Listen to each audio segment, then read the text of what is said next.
Hemos sembrado la tierra, el trigo ya se cosecha, el lino maduro está, el de oliva brotará, todo el mundo entero conoce nuestro suelo, todo el mundo entero conoce nuestro suelo.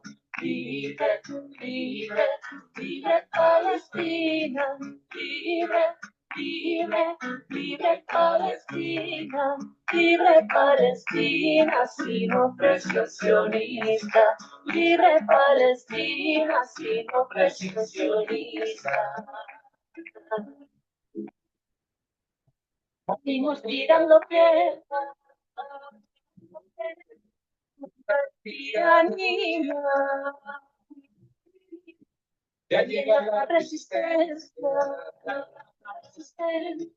a defender Palestina. El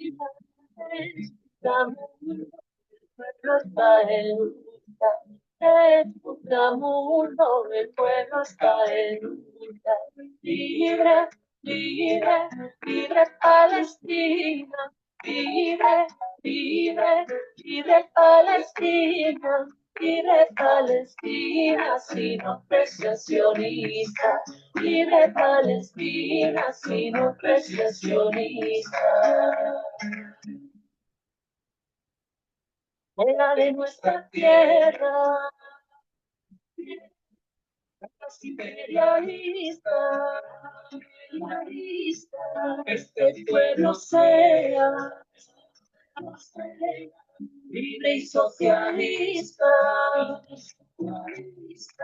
La lucha del pueblo traerá un mundo nuevo. La lucha del pueblo traerá un mundo libre, libre, libre Palestina, libre, libre, libre Palestina. Libre Palestina, sin opresión sionista. Libre Palestina, sin opresión sionista. Libre Palestina, sin opresión sionista. Libre Palestina, sin opresión sionista. Libre Palestina, sin opresión sionista. Libre Palestina, sin opresión sionista.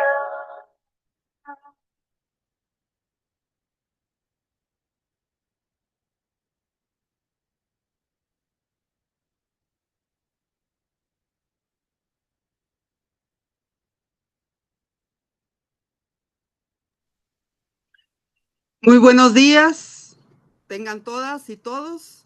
Bienvenidos a la segunda sesión de Educación Financiera del primer módulo de la Escuela de Formación Política Virtual del CADAINA 2025.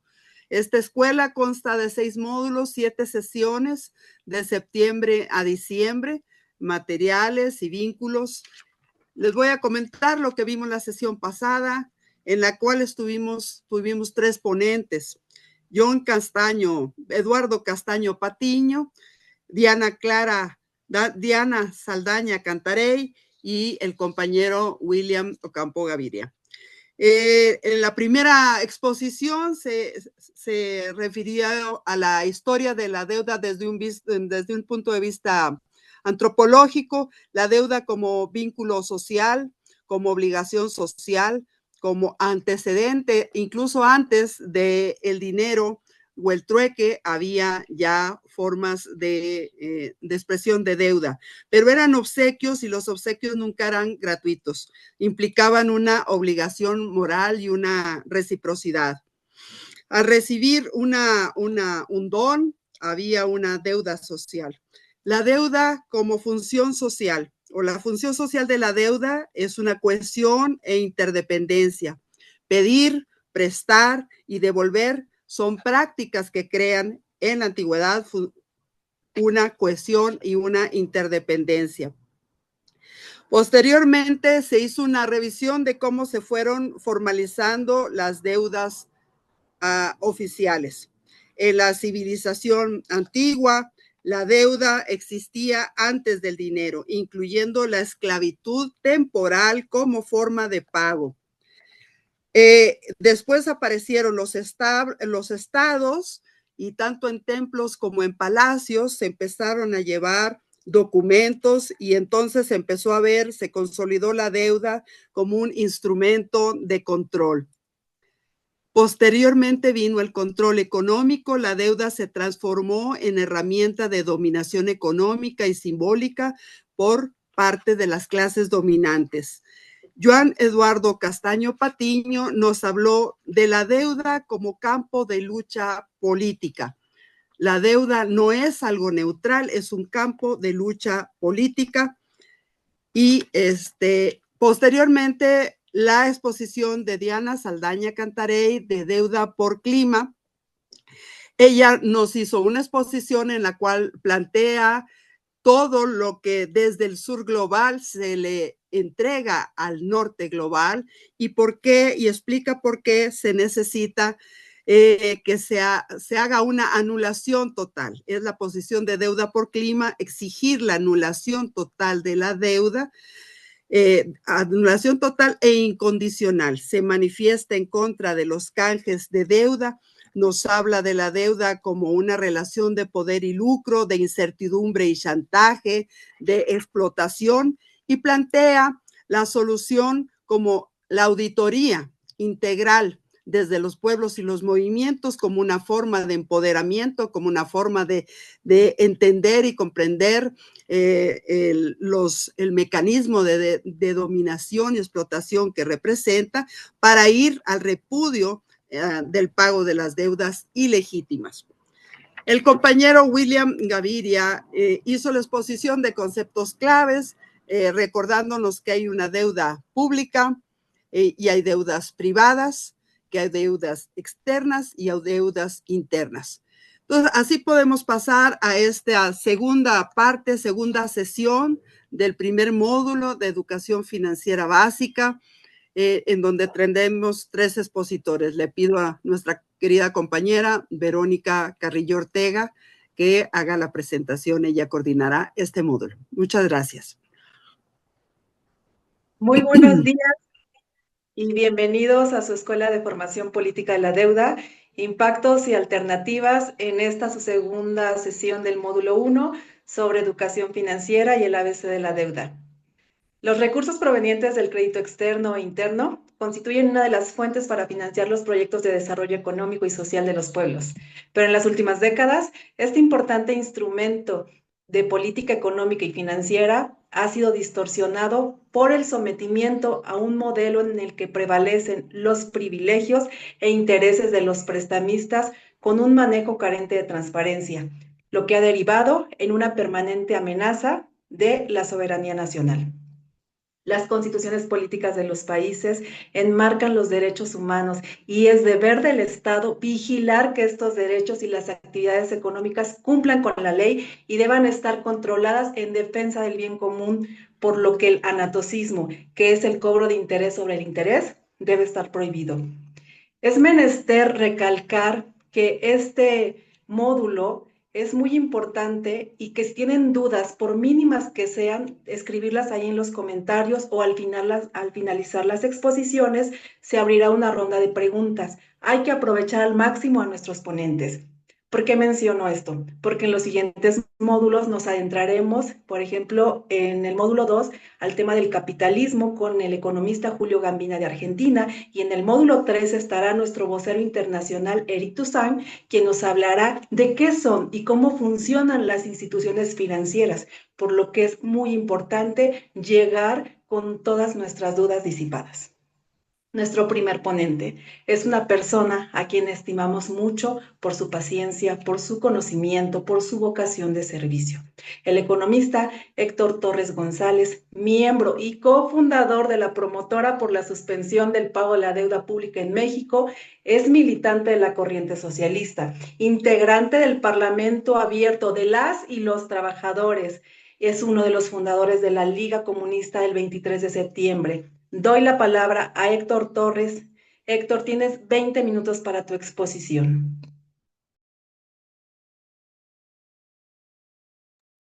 Buenos días, compañeras y compañeros, por estar en esta sesión. Y bueno, pues me toca hablar sobre la deuda. En la sesión pasada nos hablaron sobre el surgimiento histórico de la deuda, del dinero, de los préstamos. Y con el capitalismo adquiere otra dimensión el problema del dinero, el problema de los créditos, el problema de los empréstitos. Antes de llegar al capitalismo, como se decía hace rato, las deudas se consideraban deudas de honor,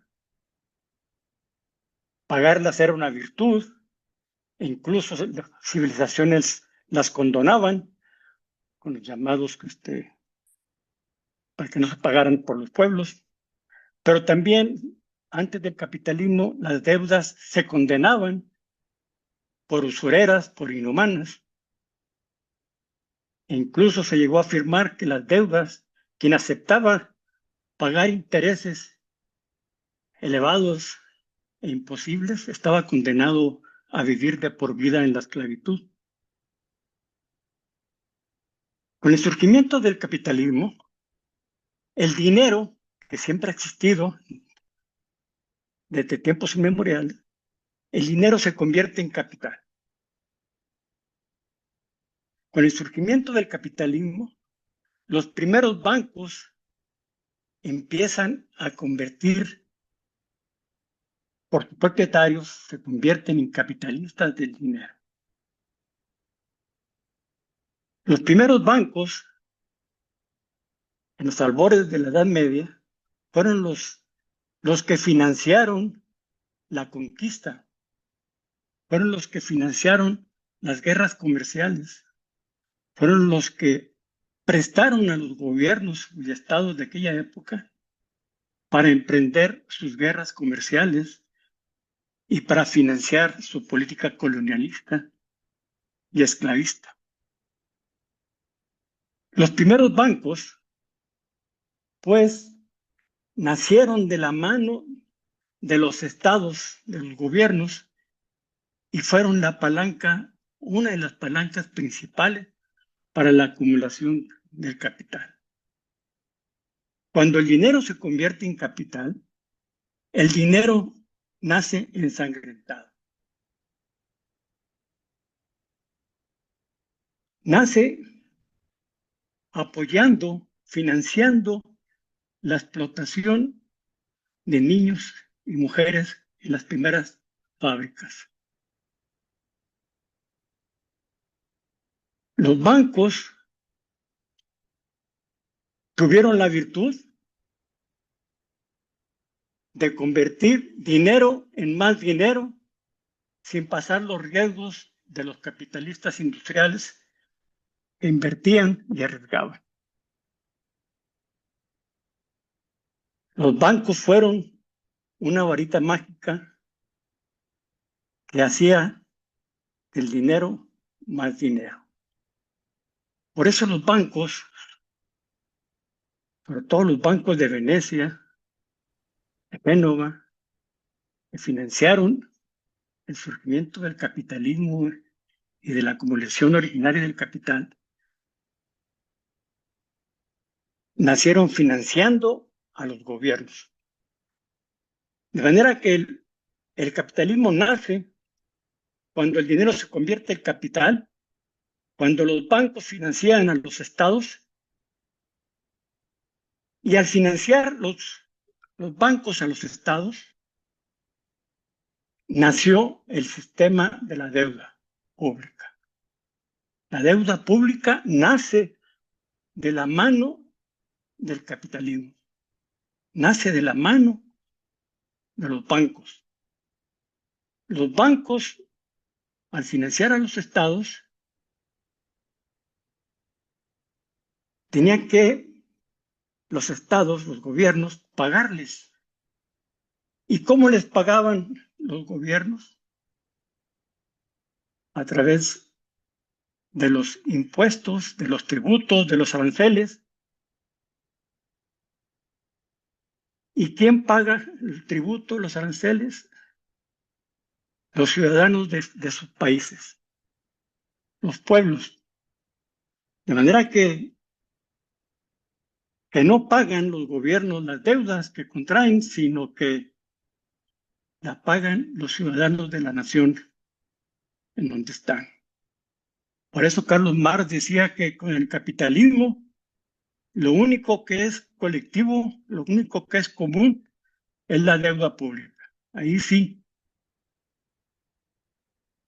el pago de la deuda pública la pagan todos, aunque la propiedad sea privada.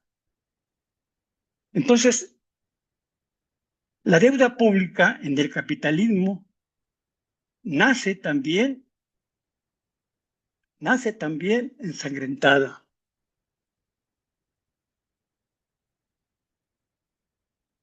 Y también con el capitalismo nace el nuevo sistema tributario y es el moderno sistema de presupuestos públicos.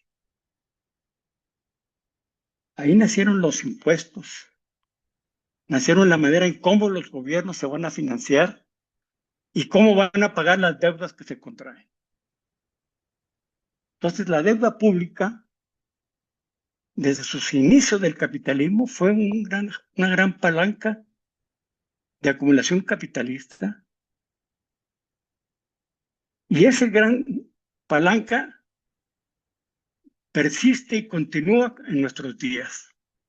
E incluso los mismos rasgos que tuvo el surgimiento de la deuda pública y de los bancos, de cómo se enriquecían al principio, hoy hacen lo mismo a escala multiplicada geométricamente, elevada a las n potencias. Hoy los bancos han creado todo un ejército de Bangkok, de funcionarios financieros, y han creado lo que denominan un gran mercado financiero internacional de la mano del comercio mundial. El capitalismo, en su globalización, en su desarrollo, ha sido un proceso de acumulación y de acumulación en donde el capital financiero ha sido el ganón de toda esta historia. El capitalismo financiero, que surge del sistema bancario, son los que a fin de cuentas dominan y mandan en el mundo. Son ellos los que controlan a los gobiernos, son ellos los que financian las guerras, son ellos los que financian los despojos en todos los pueblos y son ellos los que se reparten el mundo. Entonces, el sistema financiero principalmente vive de la deuda pública.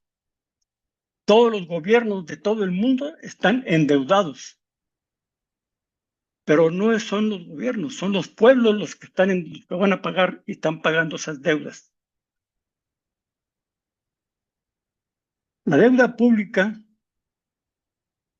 es una gran fuente de riqueza y de control junto con las deudas privadas, pero la deuda pública en todos los países es mucho mayor de las deudas privadas. Por eso, los bancos, los fondos de inversión, les interesa y les importa el comportamiento de la deuda pública y de cómo se paga. Decía que junto con la deuda, cuando el dinero se convierte en capital, cuando surge la deuda pública en el capitalismo, surge el sistema tributario de cómo se va a pagar la deuda y si se sientan las bases para los presupuestos públicos. Todos los gobiernos tienen que definir cada año cuánto se va a pagar de la deuda pública y cuánto se va a contratar de deuda pública para sostener los gastos públicos. Y todos los presupuestos primero definen lo que se va a pagar de deuda. Y una vez que definen cuánto se va a pagar de deuda, lo que sobre del presupuesto es para todo lo demás. Para pagar sueldos, para pagar a policías, para financiar la educación gratuita, para el pago de la salud. Pero siempre primero garantizan el pago de intereses de las deudas. Y lo que sobra es para todo lo demás, para inversiones, para impulsar el progreso de los pueblos. Pero siempre la prioridad es primero el capital financiero y luego los intereses de los pueblos. En un principio, decía, los bancos nacieron financiando guerras, financiando el colonialismo, el saqueo, en los orígenes del capitalismo. El Fondo Monetario Internacional es el que controla las finanzas y se inmiscuye en todos los pueblos. Nació después de una Segunda Guerra Mundial. Nació también de las guerras para mantener el control del sistema capitalista mundial bajo la tutela del imperio estadounidense. El Fondo Monetario Internacional es un gran banco.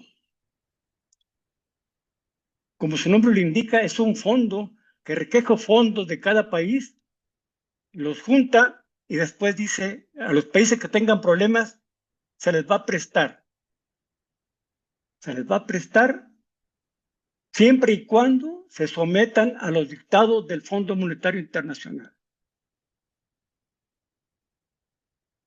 La crisis de los años 80, que fue una crisis de la deuda, el Fondo Monetario salió al rescate supuestamente de los pueblos, imponiendo condiciones privatizadoras neoliberales que empobrecieron más a los pueblos.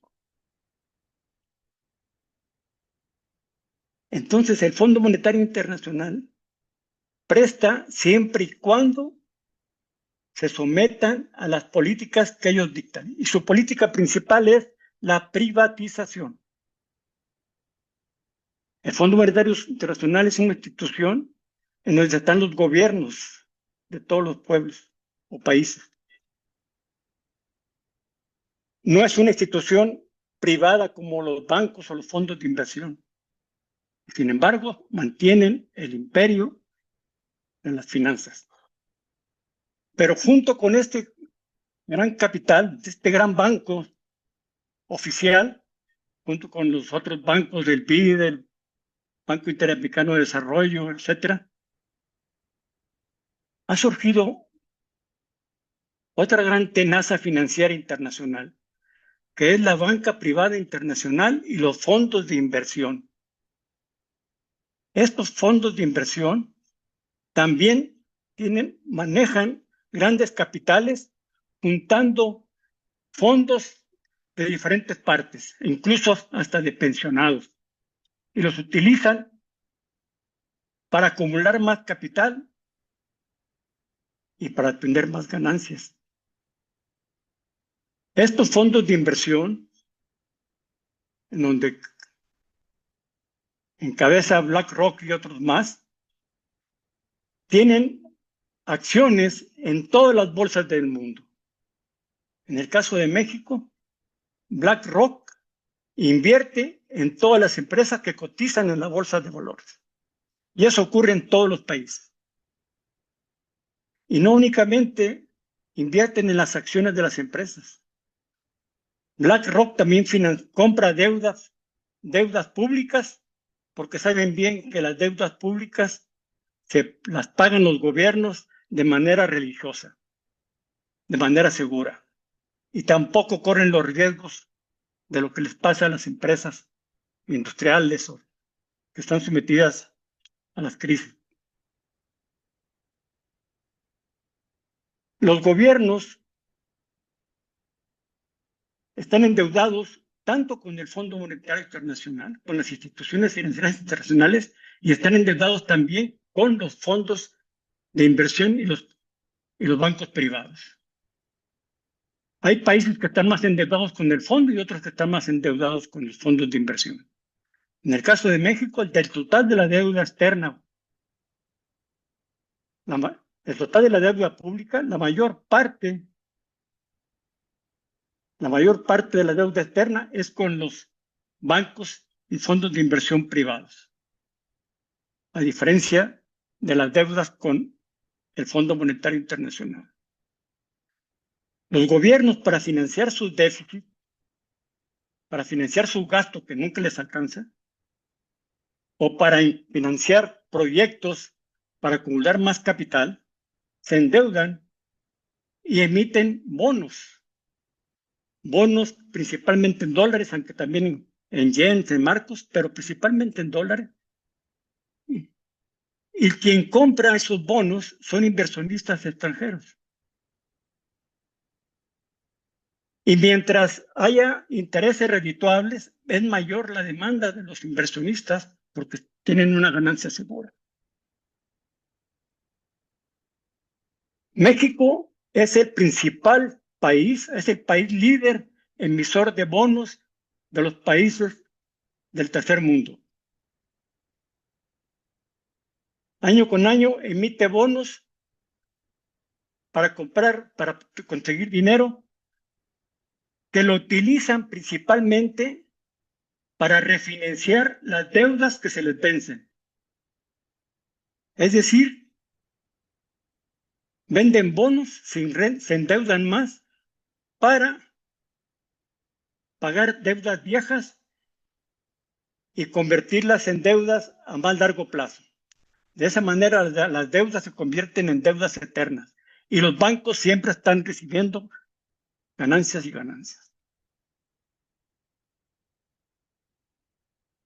Decía que con la deuda pública nace el sistema tributario y el sistema de los presupuestos públicos.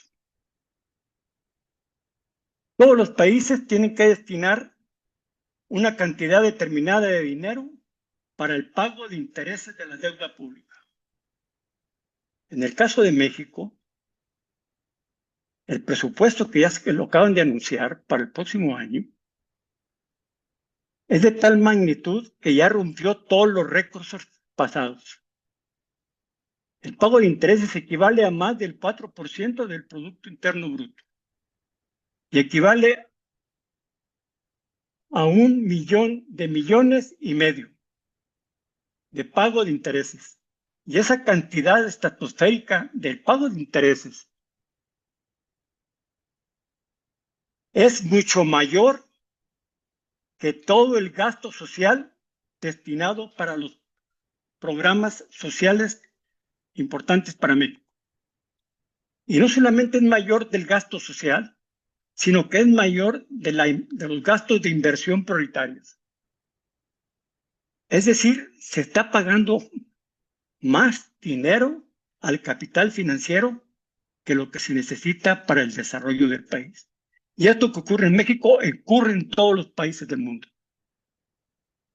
No fue casual que cuando hubo la gran crisis de salud con el COVID y que redundó en una gran crisis económica nunca vista después de la gran crisis de los 30, el Fondo Monetario Internacional decretó que todos los países pobres no pagaran la deuda durante el COVID.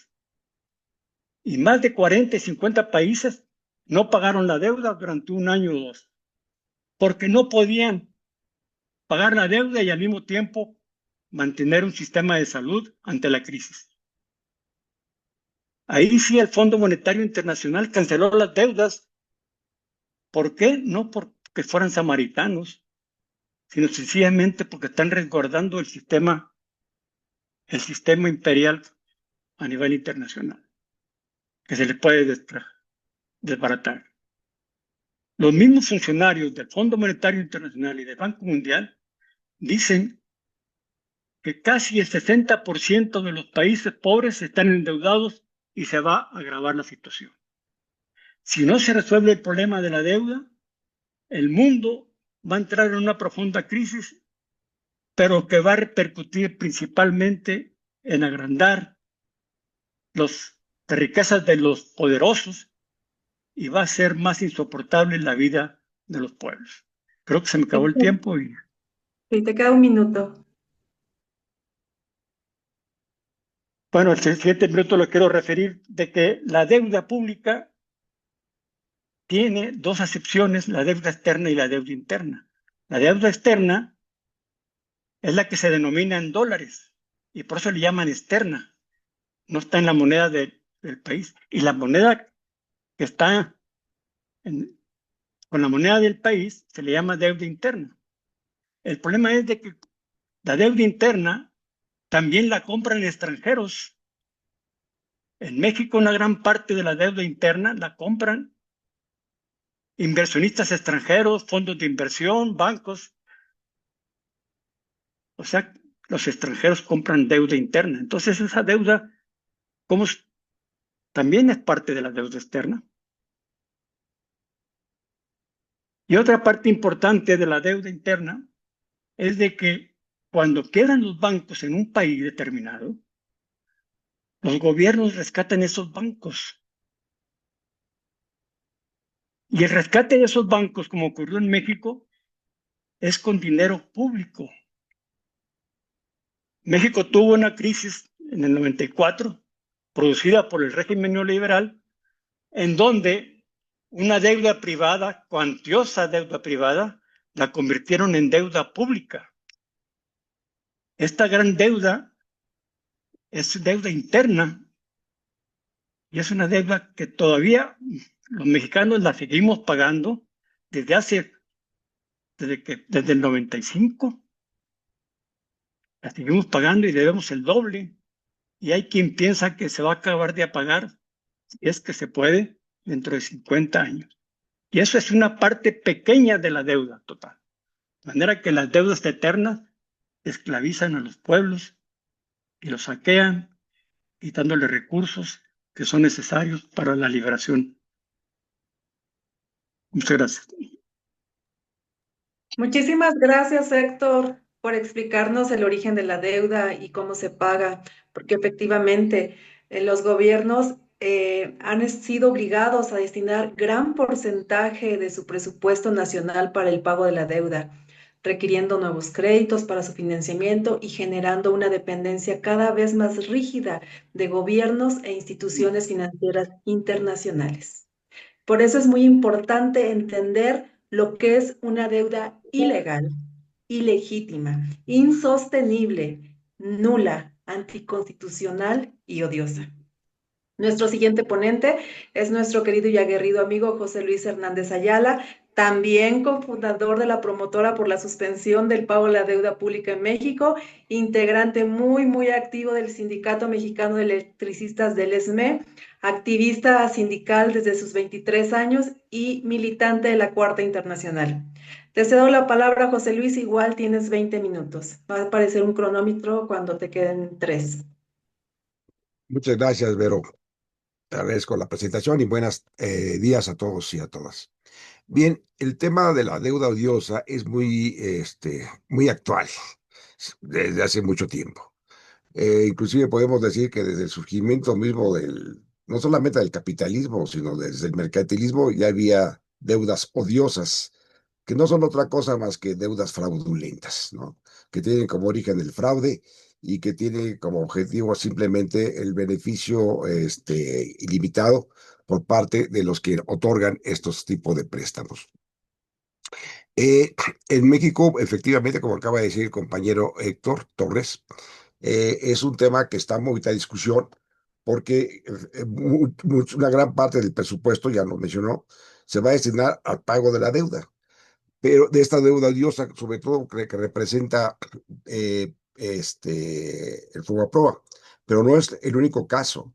Recientemente, el día de antier, creo, el día 11 de septiembre, Claudia Sheinbaum también nos informaba que este año, el año que entra, Pemex tiene vencimientos de deuda por 250,000 millones de pesos. y nos dijo, para que se den una idea de las dimensiones, el Aeropuerto Internacional Felipe Ángeles costó 75,000 millones de pesos. Es decir, que por la deuda de Pemex, el año que entra vamos a pagar equivalente a poco más de 3 aeropuertos internacionales, ¿no?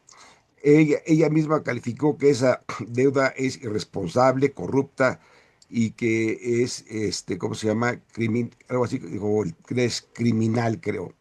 Y y maldita deuda, dijo, es una deuda maldita. Pero, sin embargo, la conclusión que saca no es la de cuestionar que se siga pagando, ¿no? Ella dijo después, podemos no pagar, no, no se puede no pagar, tenemos que pagar. Son deudas a los bancos, a fondos. Es decir, parte del supuesto de que toda deuda, aunque sea independientemente de su origen, hay que pagarla, que no hay de otra. Ya en debates que ha habido en otras discusiones, han expresado ella y muchos representantes del partido Morena, que es el partido en el poder en México, que si no pagamos se desatará el caos, que además que ya no son los mismos tenedores de los bonos, los tenedores de los bonos de deuda, etcétera. Así nos da una serie de argumentos.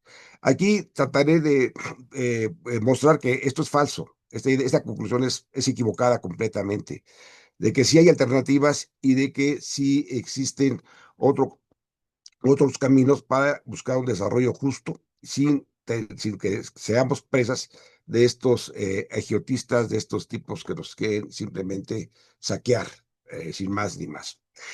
Además, llama la atención de que estos préstamos a Comisión Federal de Electricidad y a Pemex sean tan abultados cuando son empresas que por su propia naturaleza pues no tenían problema para la necesidad de endeudarse. Todo lo que generan, lo que producen, son bienes que se consumen de inmediato, son bienes necesarios y prácticamente se podrían pagar. Sí, efectivamente, no se puede desconocer que se requieren inversiones muy grandes que se puede requerir en determinado momento un endeudamiento, pero la capacidad de generación de riqueza de estas empresas es tan alta que son altamente rentables y puede pagarse sin ningún problema. Además, de la época en que se adquirió esta deuda de Pemex y Comisión Federal de Electricidad, hubo un aumento, los precios del petróleo estaban muy altos y se tuvieron ingresos fiscales adicionales por casi 100,000 millones de dólares. Entonces, es completamente increíble que esas empresas estén tan endeudadas cuando que no hay ninguna razón para eso, para que ello ocurriera. Sin necesidad de hacer una deuda, podemos concluir que ahí hay un fraude, ¿no? Que ahí hay un fraude y que esas deudas son ilegítimas. Pero en fin, vamos a pasar al tema de qué es una deuda ilegítima u odiosa. Como les decía, el origen de este término es que hay deudas que por su origen son fraude y que han servido para impulsar el desarrollo del capitalismo y de ese sistema. Eh, entonces llegó un momento, pero sin embargo, esas deudas llega un momento en que son tan fraudulentas y sobre todo cuando afectan los intereses de los de algunos grandes empresarios o incluso de los estados, de algunos estados nacionales, que ellos mismos han creado jurisprudencias para dejar de pagar ciertas deudas que tienen ese origen fraudulento u odioso. Podemos mencionar muchos casos. Está el caso de la guerra civil en Estados Unidos cuando al triunfo de los ejércitos del norte, de los ejércitos del norte, pues no liquidaron las deudas como que tuvieron los confederados para financiar su movimiento de guerra. Están también las deudas de México durante la guerra de independencia, ¿no? Que se desconocieron. También podemos mencionar, bueno, hay muchos casos que podemos mencionar. Y también está el caso de Estados Unidos mismo, recién en los años 30, cuando ante las quiebras de los bancos y de los ferrocarriles, que fueron de origen fraudulento, el gobierno de Estados Unidos o algunos estados de Estados Unidos dejaron de pagar esas deudas con una serie de argumentos para justificar el no pago, el que no se podía pagar ese tipo de deudas que tenían ese origen. Es decir, no el cuestionamiento de esas deudas o la creación de una doctrina sobre el tema de la deuda, de las deudas ilegítimas o odiosas, no provino de sectores de izquierda o radicales en contra del capitalismo, sino de los mismos gobiernos capitalistas, incluso imperialistas, que cuando estas deudas o fraudulentas ponían en peligro el funcionamiento del sistema, optaron por no pagar, ¿no? También tenemos el caso de los acuerdos de Versalles, en donde los gobiernos que triunfaron en esa guerra, cuando le quitaron sus posesiones a Alemania de África, pues no reconocieron las deudas que tenían esos gobiernos o supuestas deudas que esos gobiernos de África, de esas colonias, ahora bajo su control, tenían con Alemania. Y bueno, de allí, de estos hechos, nace una doctrina que justifica y que le da una base teórica, digamos, para justificar el que existen deudas que no se deben de pagar.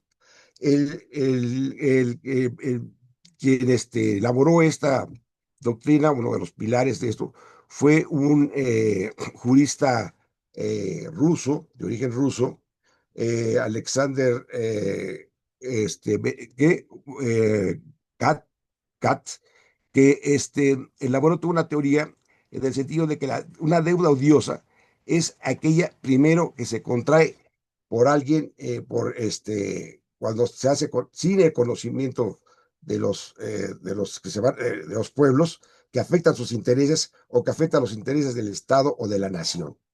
Y dos, el segundo elemento que lo caracteriza una deuda odiosa es que los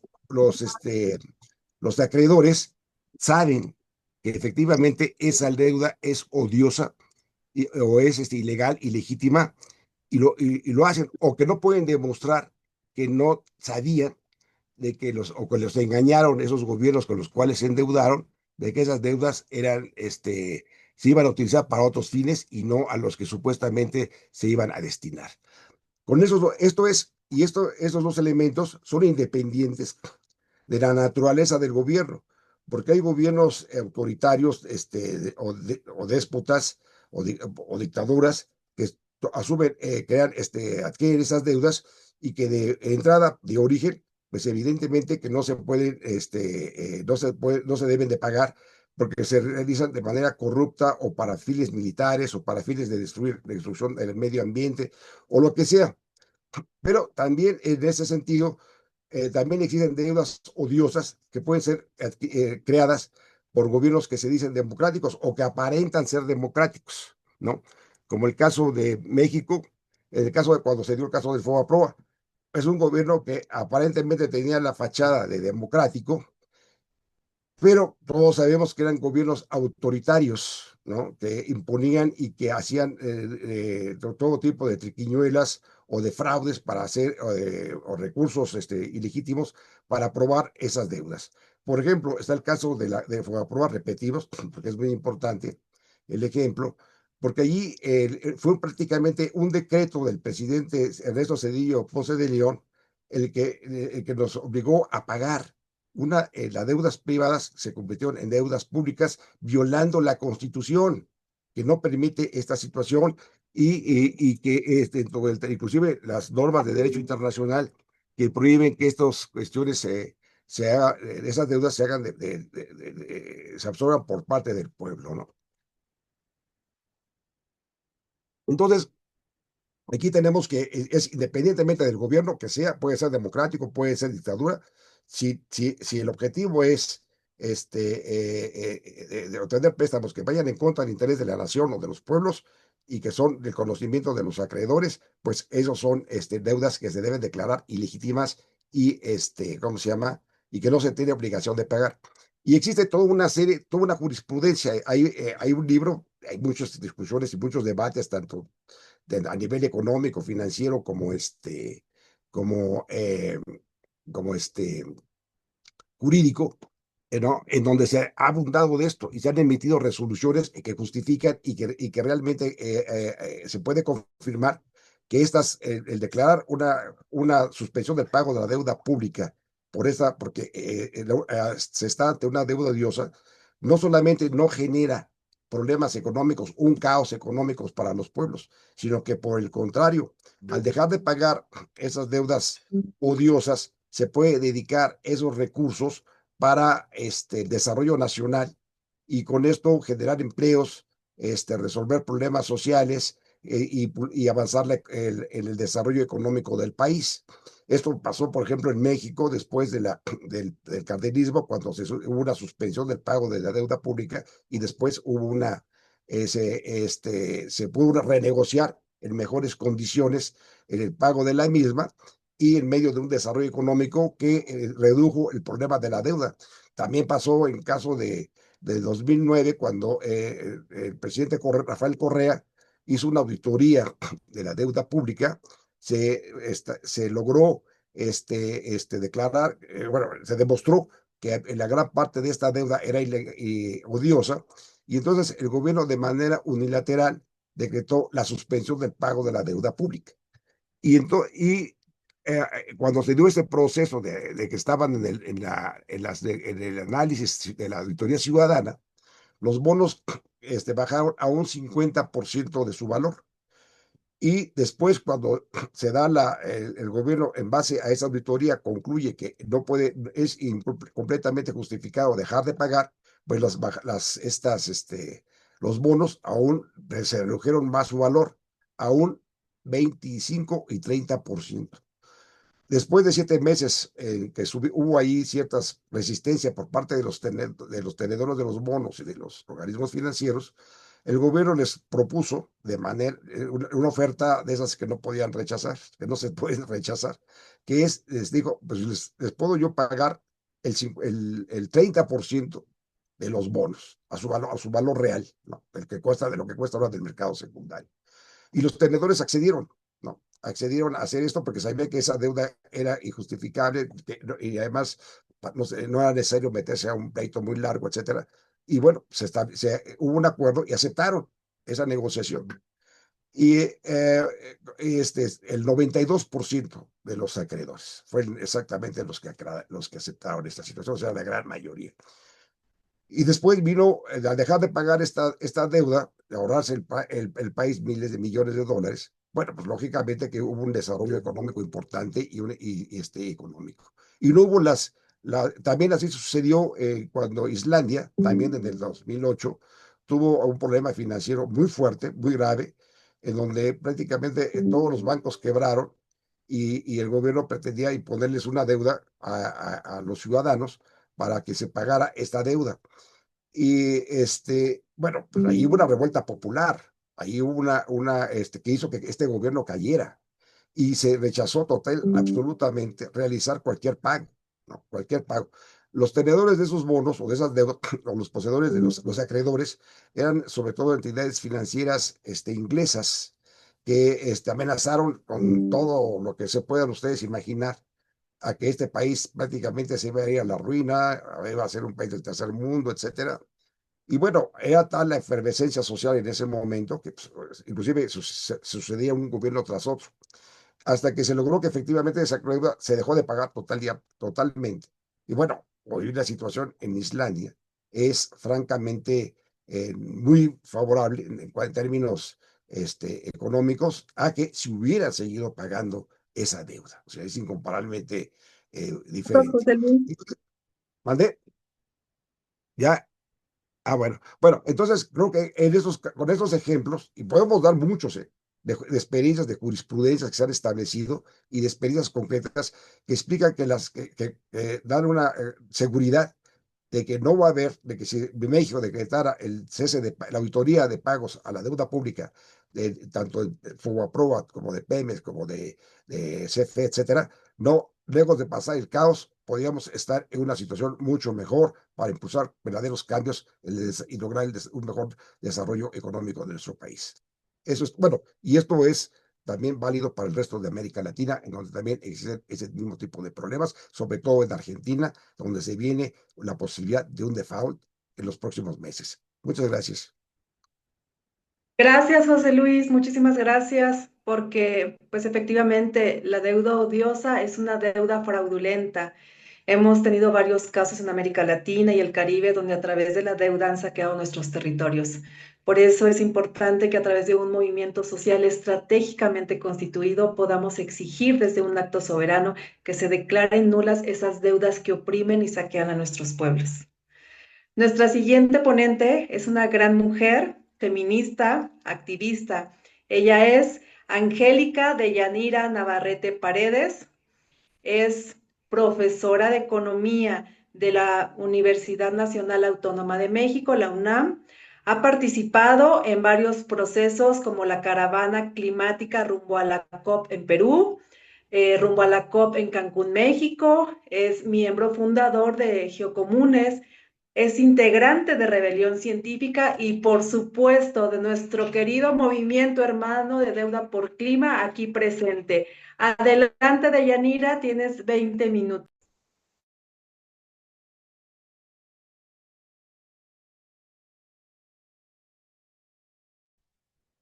Gracias. ¿Se ve la presentación? Muy bien.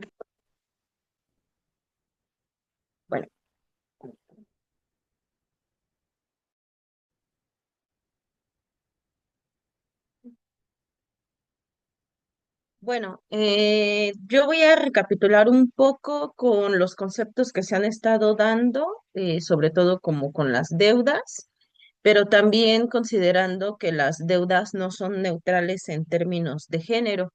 Y para eso ha crecido muchísimo esta corriente dentro de la economía, que es la economía feminista. La verdad es que tiene ya bastantes años gestándose como tal con nombre, poco más de 30 años, que se llama economía feminista, pero es en los momentos de crisis, de deuda, de explotación, de despojo, en el que ha agarrado más relevancia.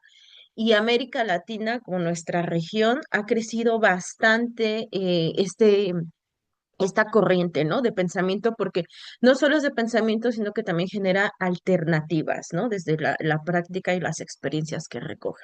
Entonces, bueno, la economía feminista propone repensar esta asignación de recursos, eh, cambiando las prioridades, ¿no? Dando prioridad, principalmente el concepto que se genera es el de la sostenibilidad de la vida, aquellos procesos, no desde el mercado, desde las ganancias, no, sino que las decisiones sean desde la vida, ¿no? De que esos procesos. Entonces, la economía política feminista denuncia la invisibilización histórica del trabajo de cuidados y reproductivo que realizamos principalmente las mujeres, ¿no? En la sociedad, en la familia. Esta corriente critica a la economía ortodoxa, la convencional, ya que es la economía, con una postura economicista de cualquier corriente de pensamiento dentro de la economía, tiene sesgos patriarcales y de clase que sostienen la acumulación capitalista, ¿no? Además, analiza la economía feminista a la crisis del capitalismo como una crisis de reproducción de vida, donde las mujeres soportamos las mayores cargas derivados de estos ajustes estructurales y de precarización de la existencia. Hay una doble dimensión que se teje dentro de la economía feminista y uno es, por ejemplo, la sustentabilidad de los propios procesos de la naturaleza, ¿no? Es decir, que no estamos exceptas como personas, como seres humanos, a el medio natural y el entorno. Entonces, a este proceso lo llamamos ecodependencia. La naturaleza no es un recurso infinito, su cuidado es fundamental para la vida humana y otras especies, ¿no? Y la otra que tiene que ver con la interdependencia. También la vida humana es vulnerable y también finita. Necesitamos a otras personas desde que nacemos hasta la vejez, en unos procesos de vida más, en otros procesos de vida menos. Pero la economía convencional nos ha dicho que nosotros podemos y debemos, ¿no? Y si no, debemos enfrentarnos a los demás de una manera de competencia, de capacitismo, pero la sociedad humana, pues todos somos interdependientes, necesitamos de todos y todas, ¿no? Entonces, en este sentido, pone a la vista que el cuidado social es mayoritariamente realizado por mujeres. Sostenemos la reproducción social y la supervivencia humana. Yo de aquí rescato de Yayo Herrero unas preguntas que hacía. ¿Cómo se sostiene nuestra vida? ¿Quiénes sostienen nuestras vidas? ¿Y qué se necesita institucional y estructuralmente para sostener nuestras vidas, ¿no? Entonces, bueno, aquí no me voy a ir tan lento porque ya son conceptos que hemos estado viendo y que se van a seguir desarrollando en el curso, pero bajo este sistema de deuda, bueno, también está este concepto que tejen que es una trampa de la deuda nos genera estas políticas y ajustes estructurales que terminan en una trampa de austeridad de la que después no podemos salirnos, ¿no? Por ejemplo, necesitamos pagar esta deuda con políticas de austeridad, reduciendo el gasto público que afecta sobre todo a sectores más vulnerables.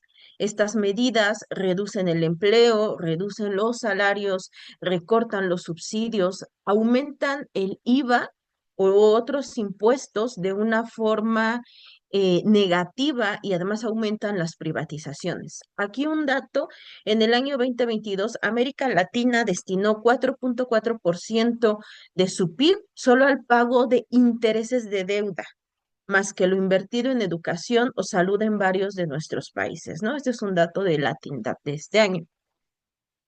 Y bueno, no me voy a ir con la deuda ecológica que también ya tenemos, pero en el sentido de la deuda feminista se hace como una crítica política y colectiva al sistema financiero que pues también explota nuestro trabajo reproductivo, comunitario, doméstico de los hogares. Esta deuda no afecta entonces a las personas por igual, sino que sobre todo se ejecuta sobre las mujeres, las disidencias sexogenéricas, porque hay una mayor carga de moral, de explotación y de violencia, muchas de ellas por causas de violencia de género. La deuda, pues sí, es una explotación, pero también de ese trabajo a futuro que no se hace, porque a futuro lo vamos a seguir pagando, lo vamos a seguir pagando, y las consecuencias de violencia se dan en los momentos inmediatos y también se va acumulando hacia un futuro inmediato. Entonces, algunos ejemplos de cómo una crisis financiera o la deuda no son neutrales en términos de género. Por ejemplo, mucho se habla de que hay crisis por colapsos bancarios, por recesiones, por los crisis de la deuda externa y bueno, también un poco incluir ahí la parte de la deuda interna y también este ciclo de austeridad, ¿no? Entonces, ¿a qué nos lleva?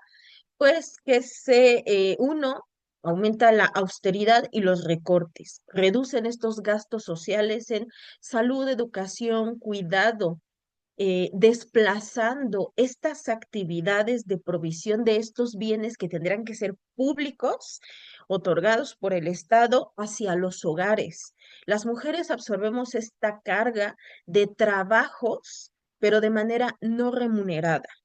Perdemos ingresos, la posibilidad de conseguir trabajos y nuestra autonomía económica, ¿no? Aquí es unas autoras argentinas justo de economía feminista que hablan de esta como una colonización financiera sobre la reproducción social.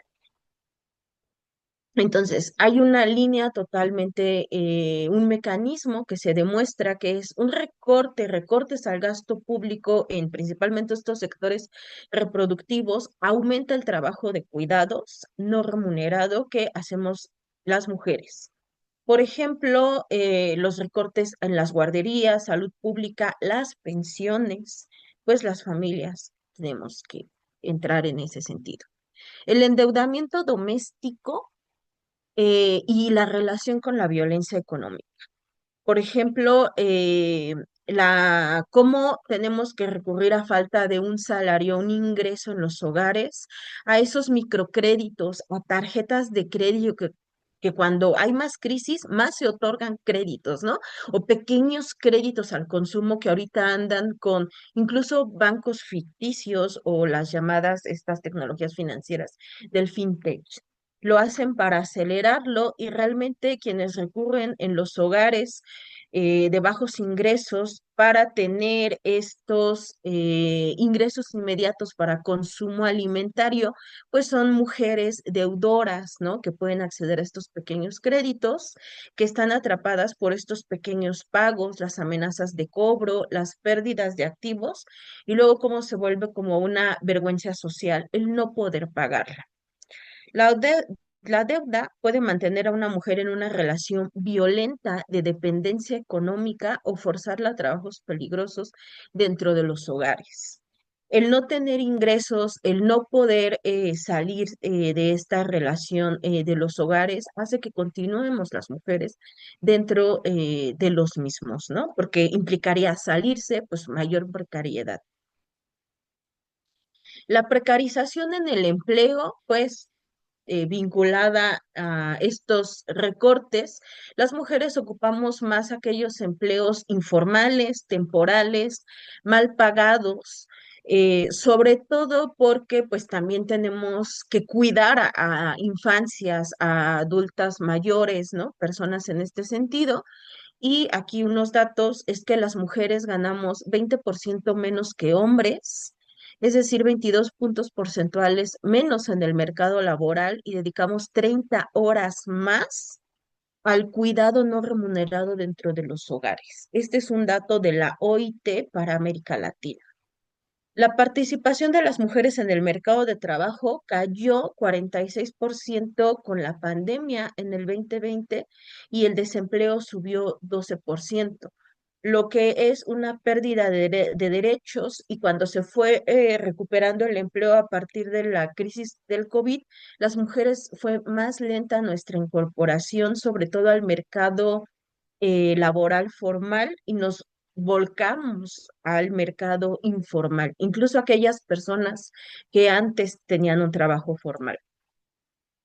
Privatizaciones, mercantilización y aumento del costo de vida, por ejemplo, la privatización de bienes esenciales como el agua, la salud o la vivienda y que se vuelven en mercancías, empiezan o a privatizarse o a aumentar las tarifas, lo cual es necesario para que un hogar opere, ¿no? En condiciones de dignidad mínima y entonces afecta a la reproducción de la vida y la seguridad alimentaria, que son actividades que principalmente soportamos las mujeres, ¿no? O sea, el agua para la limpieza doméstica, para la higiene de personas de las cuales se tiene cuidado, pues es lo que más repercute. Desposesión y extractivismo, pues esta presión continua que tienen los gobiernos que nos han prestado por decir que volvamos a extraer nuestras materias primas y seamos países otra vez nuevamente exportadores, pues es justo para decir, si ustedes exportan van a tener un dinero, ¿no? Una divisa que les va a ayudar mucho a su economía interna, pero lo cual hace que también dentro de estos territorios las mujeres estén dentro de nuevas formas de inseguridad y violencia, ¿no? El despojo territorial, la expulsión y el trabajo precario. Las mujeres perdemos fuente de subsistencia como la agricultura, bienes comunes, aumentando la vulnerabilidad a trabajo mal remunerado o a tráfico incluso de mano de obra, que también es un fenómeno que está creciendo mucho, sobre todo, por ejemplo, en zonas mineras, ¿no? La pobreza repercute y las mujeres en América Latina, este es un dato, somos las menores propietarias de la tierra, las que menos podemos tomar decisiones de manera política y formal, pero se nos despoja y de la tierra que estábamos de todas formas trabajando, ¿no? Entonces aquí hay una relación de la financiarización, el endeudamiento doméstico, pues incrementa la violencia económica y el control. bueno, esta cultura de culpabilizar, ¿no? Porque entra muy bien esta deuda dentro de la responsabilidad individual de la precariedad de las mujeres, ¿no? A decir, si es tu responsabilidad sostener, ¿no? Los hogares y al no tener empleos formales, pues no se puede ni siquiera pagar estas pequeñas deudas que se van gestando para el consumo básico, ¿no? De alimentos y otros servicios. Aquí no me voy a detener, es una recapitulación de estos mecanismos. Algunas propuestas, pues cancelar las deudas externas, las auditorías de deuda, apostar por economías social, solidarias, comunitarias y populares, que también en lo local reproducen la vida, reproducen la reproducción de la sociedad y bueno, un concepto que se ha tejido mucho y es a partir de, pues, de estas crisis en América Latina, es sobre la desobediencia financiera. Esta propuesta feminista de resistencia, de politizar el problema financiero, rechazar esta idea de la buena pagadora, construir redes de apoyo, también procesos de huelgas feministas y otras formas de desacato confrontar deuda externa y también la doméstica es desarmar ese sentimiento de culpa, ¿no? Comprender de dónde viene. Y a la vez se critican estos mandatos de género que nos fijan al ámbito doméstico, nos encierran de una manera privada, nos invisibilizan y nos hacen una carga distinta. Fortalecer esos procesos de los comunes, ¿no? La gestión de los recursos, la autoorganización, la autonomía de las comunidades, que de todas formas América Latina, nuestras comunidades, así se ha resistido y siempre hay procesos que les amedrentan. Entonces también esta es una forma de reproducción de vida y pues también tener una perspectiva desde el sur global de manera decolonial contra aquello colonial, contra el racismo, contra el fascismo. 2 minutos de ella. Sí, bueno, aquí no me voy a detener mucho, solamente lo voy a comentar. Es como dentro de la economía feminista se está gestando una propuesta de justicia fiscal feminista que sobre todo busca estar redistribuyendo los recursos. Por ejemplo, también ahí es una generación de deuda porque se tiene que empezar a pedir más impuestos, a cobrarlos de las grandes corporaciones, de estas élites financieras y de estos sectores extractivos para redistribuir este dinero. La justicia fiscal, sobre todo, se da, por ejemplo, muchísimo en la forma de que en América Latina, en el caso de México, se recauda muy poco al interior a través de ingresos del Estado por parte de los impuestos, pero sobre todo es que se hace de manera desigual. Por ejemplo, en el caso de México, es el cuarto país que menos recauda con su respecto al PIB en toda América Latina y de la OCDE, mientras que somos la economía número 3 en el mundo. Bueno, aquí no me voy a detener, pero en esta manera de recaudación, pues también vemos un poco los impuestos que se nos cobran. Es una manera regresiva. Por ejemplo, cuando ganas más, pagan menos impuestos. Tienen un efecto negativo sobre la distribución del ingreso y aumentan la desigualdad. En América Latina, los sistemas tributarios funcionan de forma regresiva e independiente de la capacidad de pago de las personas y no son neutrales en términos de género. Un ejemplo es que por el consumo de algún bien, de algún producto que se compra en cuestión alimentaria o en otro servicio, paga exactamente el mismo impuesto una persona que puede ganar 1,000 pesos a una persona que puede ganar 100 pesos. Entonces, no hay una redistribución o un cobro de este impuesto de manera más equitativa. Entonces, las personas más empobrecidas que van a comprar sus bienes y servicios para su casa, pues realmente casi todo su ingreso se va en ese tipo de pago.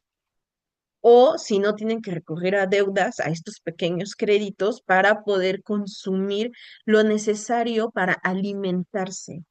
Mientras las personas de grandes ingresos pueden comprar eso y simplemente significa un porcentaje muy mínimo dentro de todo su ingreso, ¿no? Estos se llaman impuestos regresivos. Aquí no me voy a detener, solo voy a dar dos ejemplos. Uno es el impuesto, por ejemplo, en México lo conocemos como el impuesto en el consumo, que es el IVA. Las mujeres tenemos menos ingresos, cuidamos más a la familia y nuestros ingresos se van más a ese tipo de cuidado de la familia. Y no tenemos ingresos formales y además ganamos 34% menos con respecto a los hombres, ¿no? Y por parte del empleo, pues estamos 15% de diferencia entre el mercado formal y el informal. Entonces, Tiempo. aquí un ejemplo. Y en la otra, que yo diría que los datos los escogí para México, pero la verdad es que se da en toda América Latina y este es el impuesto por el capital que se tiene, ¿no? Esta relación de propiedad. Entonces, en México, por ejemplo, entre 33 y 38% de la vivienda solamente es propiedad de las mujeres. También ejidatarias, comuneras, propietarias de la tierra, no llegamos ni al 30% y bueno, este es como un ejemplo. Y ya, nada más eso sería como nuestra forma de que si captáramos ese dinero de manera interna, podríamos como reajustarlo de manera feminista para cuidados, para refugios de víctimas. Pues ya, ese sería todo. Gracias. Muchísimas No sé qué gracias, haremos. Deyanira. Muchas gracias. Excelente exposición. Pues exactamente, la trampa es una deuda, ¿no? La deuda es una trampa, pues porque reduce el gasto social que repercute en la población y, por supuesto, principalmente en las mujeres para ejercer su autonomía económica. La verdad, las tres exposiciones han sido excelentes y nos han de manera muy lo que es la deuda, así que pasamos a nuestra ronda de preguntas por bloque. Eh, pues nos gustaría mucho tener tiempo para exponer, pero estas exposiciones quedan grabadas y la compañera de Yanira nos compartirá su presentación para hacérselas llegar a través de correo electrónico por el que se registraron. Entonces, si alguien tiene alguna pregunta, a favor de levantar la mano y mis compañeros de logística están atentos para activar su micrófono o si hay preguntas en el chat, igual hacérmelas saber para que podamos pasar a responderlas. Joe León, Sí, hay Josué León. Hola, hola. ¿Sería para el primero o el segundo expositor o el quien tuviera algún dato que pudiera complementar? ¿Cuál ha sido el papel de la Cuarta Transformación en México respecto a la deuda pública?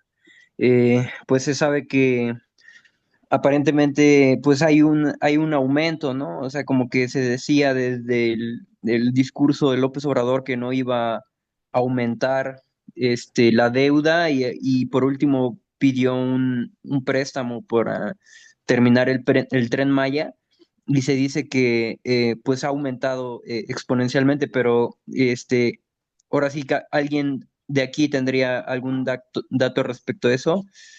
Y bueno, muchas gracias.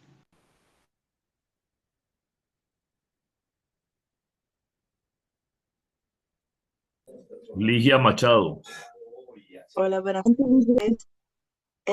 A mí me gustaría saber cómo es la percepción de estas guerras que están volviendo a ser involucradas en el mundo, en la percepción de la compañera de Deuda por Clima, por su visión feminista. A mí me gustaría proponer una otra pregunta para los compañeros. ¿Cómo ustedes ven el movimiento feminista eh, en la parte de resistencia contra las opresiones en el mundo. Muchas gracias.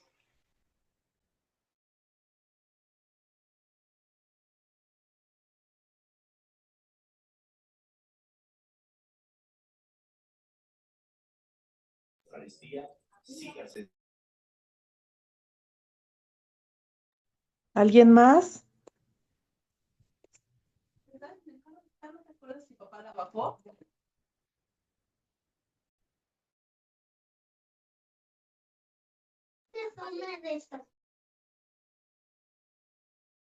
¿Podrían leer la pregunta que apareció ahorita en el mensajero? No puedo activar el Hay una mensaje. pregunta que dice, Por favor. la historia demuestra que el costo de no pagar la deuda o meterse en los bancos, con los bancos, es el golpe de Estado, el lawfare, y le puede costar la vida a los políticos. Siento que es como saber dónde está la portátil o qué te robaron, saber quién es el ladrón y uno piensa que puede ir a recuperarle con la ayuda de la policía. ¿Qué hacer para lograrlo?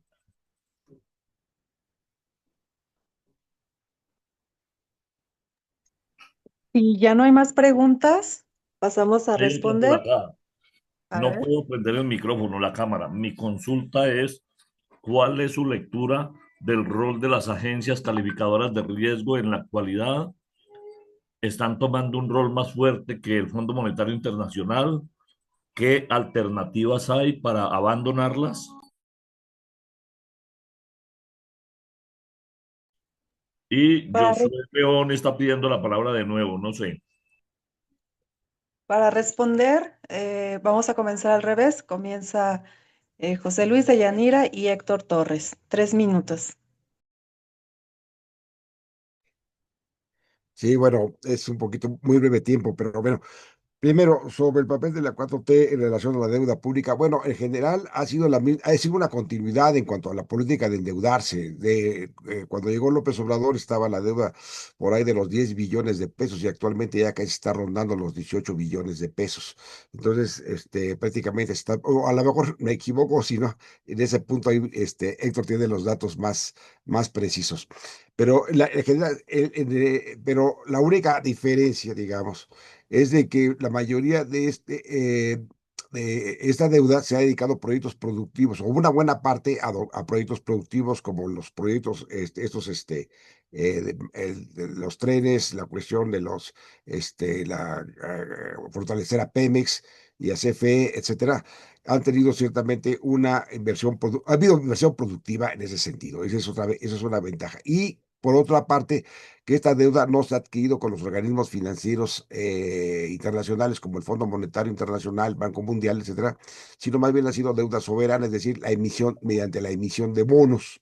¿Sí? Pero aquí, de todas maneras, la cuestión es que nosotros señalamos que esta deuda, inclusive, no es necesario tener esos niveles de deuda, que es necesario hacer una auditoría para dejar de pagar lo que es de origen fraudulento y odioso, y ese dinero invertirlo mejor para el desarrollo nacional. Además de que efectivamente hace falta una reforma fiscal, acompañada de una reforma fiscal progresiva, porque efectivamente México es el paraíso de los grandes empresarios que pagan menos impuestos que el resto de los ciudadanos. Y hay todo un mecanismo ahí legal que no se ha desmontado para realizar esa reforma fiscal tan necesaria. La otra cuestión de el peligro que representa adoptar una política los riesgos se corren como país. Pero primero, no hay que exagerar en el sentido. Ya he dado yo muchos ejemplos, y hay muchos y muchos más ejemplos de que se han adoptado estas políticas de desconocimiento de deuda, ¿no? Y las consecuencias no han sido, lejos de ser desastrosas, son benéficas para las naciones que han adoptado estas políticas. Pero claro, efectivamente, sí van a estar conspirando en contra de gobiernos que tengan esa intención. Sobre todo estos grupos financieros que son muy poderosos, sí lo van a hacer, eso no lo podemos negar. Pero por eso es necesario que estas reacciones se hagan con participación ciudadana y con la movilización ciudadana para respaldar estos cambios. Eso es lo fundamental. Y no solamente para el tema de la deuda, sino para cualquier política que tienda a romper con el orden del sistema neoliberal imperante, pues va a encontrar resistencia y oposición y campañas de odio, etcétera. O sea, y más vale ir a fondo con estas reformas para ganar mayor apoyo popular y social, para defender este proyecto, que quedarse a medias tintas y no darlo, y no ir a fondo. Ahí está el caso de Correa, ahí está el caso de Brasil o de Argentina, en donde no ir hasta el fondo con estas medidas de reformas y de avances en en el proceso de transformación, fortalece a la derecha y la derecha aprovecha el que no se hagan estos cambios porque no hay apoyo popular en ese sentido, o empieza a haber divisiones al interior de estos gobiernos para remontar y regresar al poder y hacer lo que quieren o hacer esos golpes de Estado. Ese es el dilema, o se actúa y se va a fondo realmente en los procesos de transformación o se regresa. Así, muy en general, creo que es el tiempo que me correspondió. Gracias.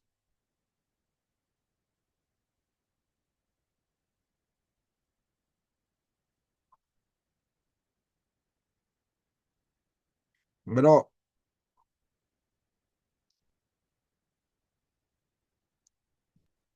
Verónica. Adelante. ¿Quieres responder alguna pregunta?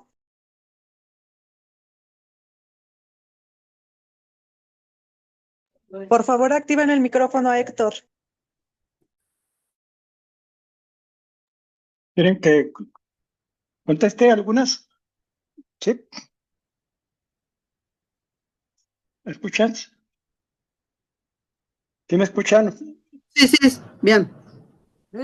Bueno, lo que preguntaba el compañero Josué, en efecto, la cuarta transformación tiene una política de deuda pública similar a la de los gobiernos anteriores neoliberales. Parten de que el nivel de la deuda es un nivel sustentable y se basan en un criterio que es el criterio del Fondo Monetario Internacional, que dice que la proporción de deuda con respecto al Producto Interno Bruto está en niveles aceptables.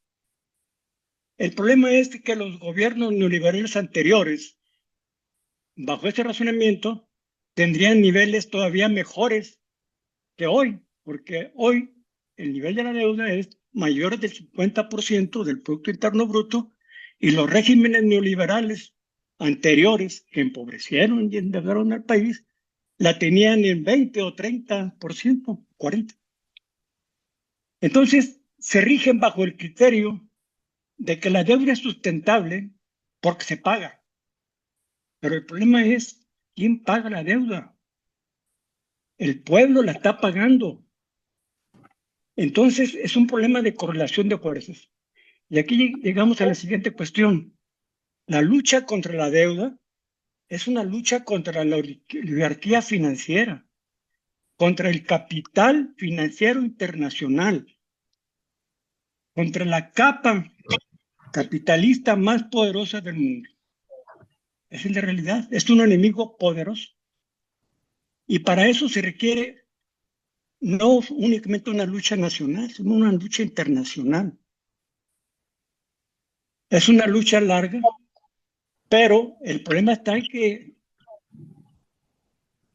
que el sistema no descansa. Y aquí se requiere unir diferentes luchas, diferentes organizaciones, esfuerzos, porque la transformación tiene que ser obra de los pueblos. Con respecto a las agencias calificadoras, México tiene, con el Fondo Monetario Internacional, una línea de crédito flexible. Y a lo mejor la tienen todos los gobiernos del mundo, líneas de crédito flexible. En México es una línea de crédito por 35,000 millones de dólares. Hace unos años era de 60,000 millones de dólares. Es una línea de crédito en donde el gobierno la tiene como reserva para casos de emergencia. O sea que esta deuda no se usa, pero la estás pagando. Y por esa línea de crédito, el Fondo Monetario Internacional, cada 2 años, manda una delegación para que certifique el nivel de la deuda y si la puede pagar el gobierno, y que además verifique cómo se comportan sus gastos, sus déficits, su balance de pagos, los precios. Y a partir de todos esos indicadores, ellos dicen, México cumple los requisitos para que le proporcionemos línea de crédito. Esto es una vil intervención a la independencia nacional. A fin de cuentas, el Fondo Monetario Internacional está calificando la economía mexicana para ver si le siguen brindando esta línea de crédito. Y lo mismo hacen las agencias calificadoras. Las agencias calificadoras, ¿quién las creó? Pues las creó los mismos bancos internacionales. Ellos mismos son los que te certifican si eres digno de un crédito, e incluso pueden mentir con tal de elevar los intereses y decir, te voy a prestar, pero como tienes un nivel de calificación B o C, etcétera, pues te vamos a cobrar más. Entonces es un negocio redondo de los bancos y es un sistema que también viola la soberanía y además sirve para manipular las situaciones de los países para intervenir y tener mayores ganancias. Entonces las agencias calificadoras, ¿quién las califica? Los mismos bancos y corredores financieros internacionales. Entonces, las mismas agencias calificadoras forman parte del mismo enramado financiero imperialista y no son creíbles porque a través de falsas calificaciones te dicen, por ejemplo, en el caso de México, México tiene la empresa pública más grande de México, Petróleos Mexicanos. Es la empresa más grande en ventas en México, superior a cualquier empresa transnacional o cualquiera que exista en México. Pues es la joya de la corona que es pública. Entonces, los gobiernos neoliberales la endeudaron.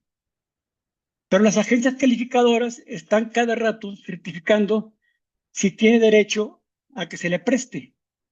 Y como bajan su nivel de inversión, Pemex, para conseguir préstamos en el exterior, tiene que pagar elevados intereses, porque las agencias calificadoras la calificaron mal. Entonces, lo que hizo el gobierno actual es que quien va a pedir prestado ya no va a ser Pemex, sino ahora va a ser el gobierno. Y con eso piensan, las agencias calificadoras dijeron, perfecto, ahora el gobierno va a pagar y ahora le vamos a dar un mejor nivel de certificación. ¿Y esto por qué? Porque piensan que el gobierno tiene más recursos para pagar los intereses de los préstamos. Y con la Pemex va a haber riesgo.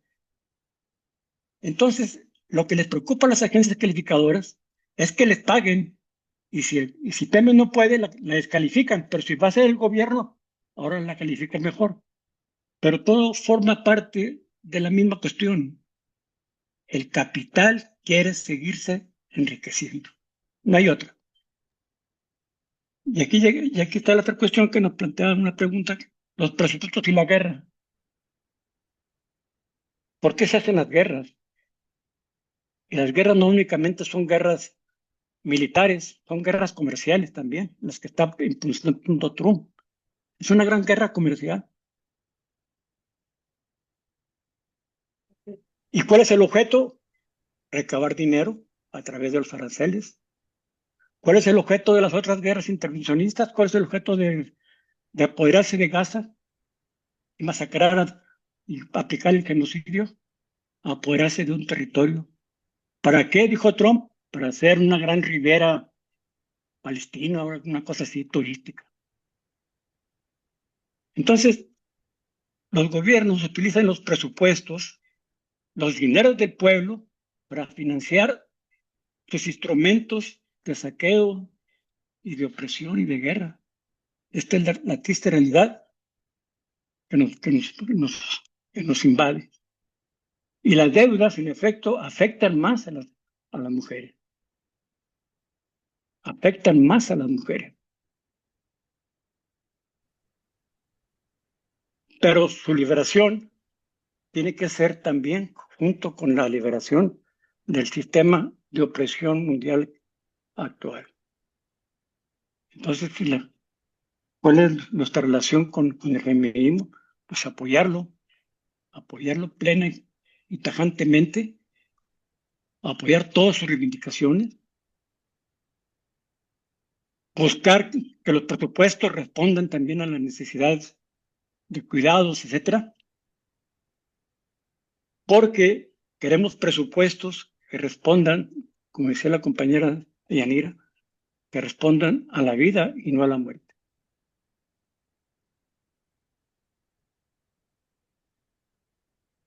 Así es, No Héctor. es una Muchísimas provocación. Por último, es en relación a que cuando nosotros planteamos la suspensión del pago de la deuda en México hace 5 años, siempre se nos decía, lo que plantean está muy bien, pero ¿han pensado en las consecuencias? ¿Han pensado que nos pueden invadir?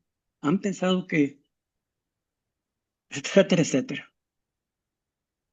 El problema es que, como sigue el mundo actual, con la crisis que se va a prolongar, con la crisis que se va a agudizar, dentro de poco los países no van a pagar la deuda, la van a cancelar porque la crisis se va a ahondar.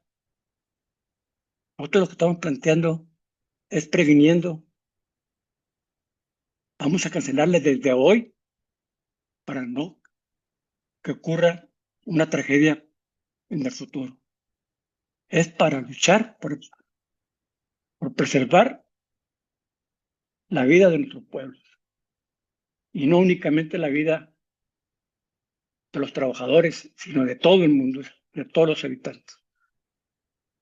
Mantener el sistema de la deuda va a ser contraproducente y va a acarrear mayores problemas y mayores desgracias para la gente. Y eso no lo queremos.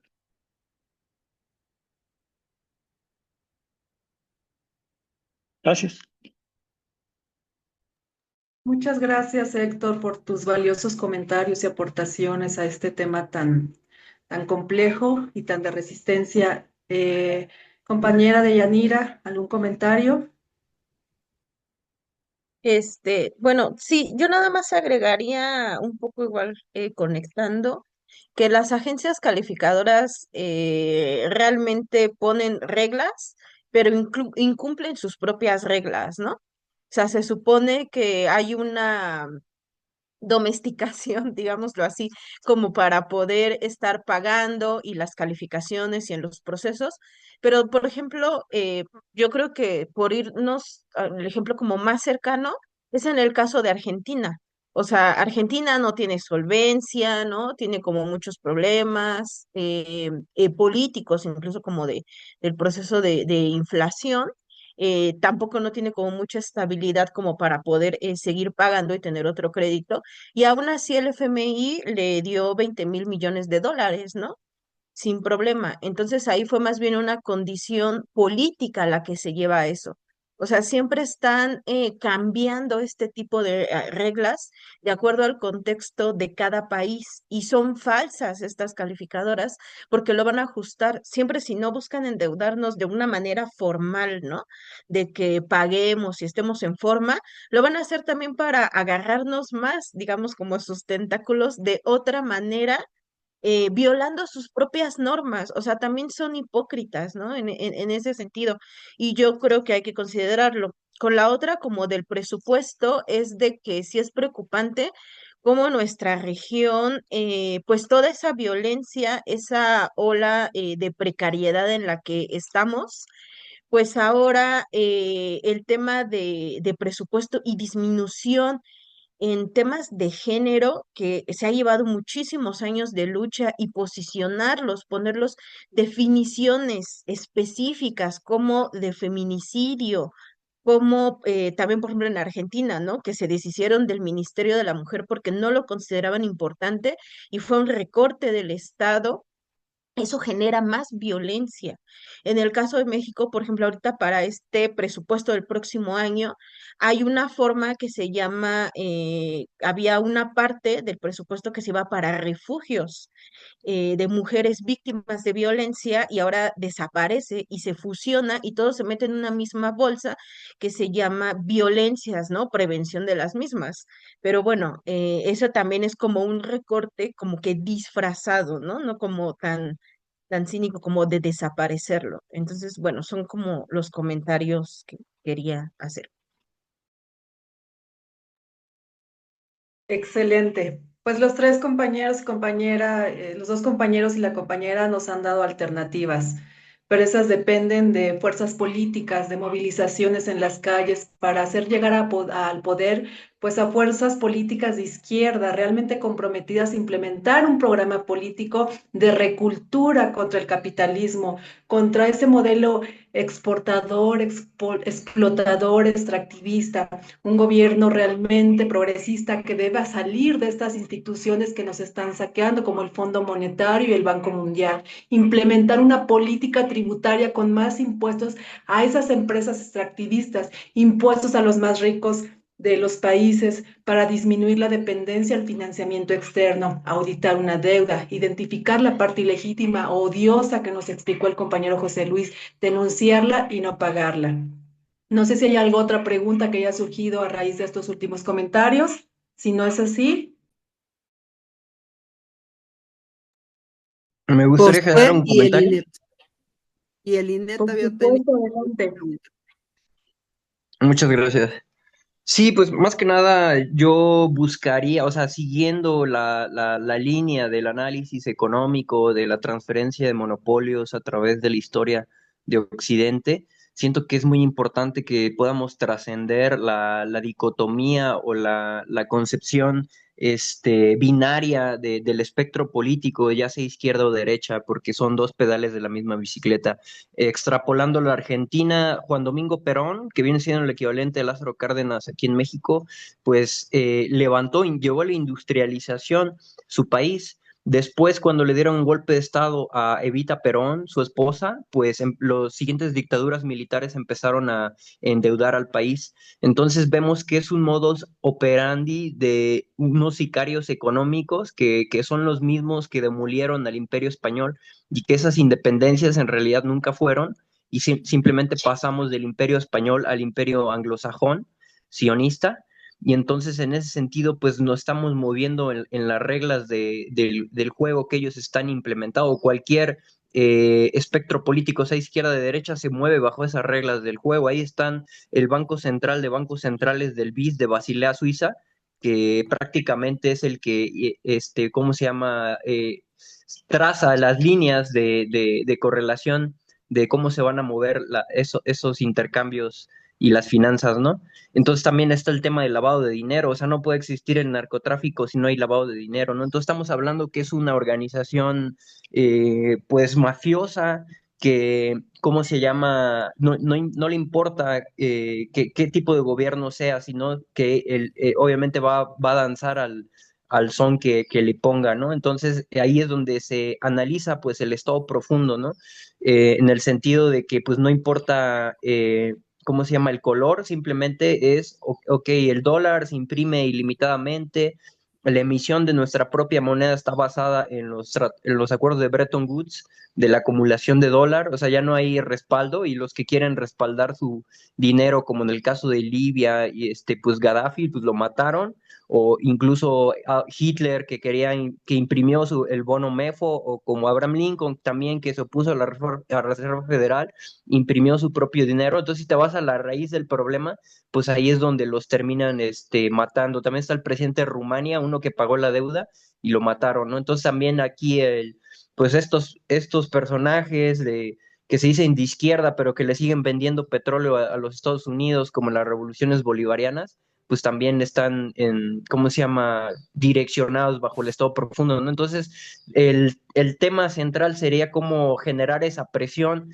desde en nuestros gobiernos para que ellos, pues, pongan como un eje central o como una prioridad este aspecto, ¿no? Que es la suspensión de pagos. Sería todo, gracias. Muchísimas gracias, excelente tu comentario. Si no hay más, pues creo que Abimael, podemos concluir que... Abimael está pidiendo la palabra.